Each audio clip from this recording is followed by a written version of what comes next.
If you want to create the sections that form the wings, which we call NACA profiles in CATIA in this way, and you want to do it quickly with the help of a macro instead of creating points one by one, there is a solution. The Excel you see on the right and the macro inside it make this easier for you. Here's how it works. I open a part file. I open this Excel. I paste the coordinates of the relevant NACA section I found on the internet here. Then when I press Alt plus F8, the macro menu appears. And when I say run the macro here, it has 3 different options. There are different options like just creating the points and the curve, or creating the points, the curve, and the surface. When I choose the second option and click OK, look, it created the section here. Of course, our points were also created in the background. I had hidden them. I can show them like this.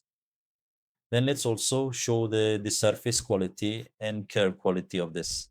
With a normal curve surface, it's a method you can use to create computational curves with quite high accuracy, especially in areas where fluid dynamics are important, like wing sections.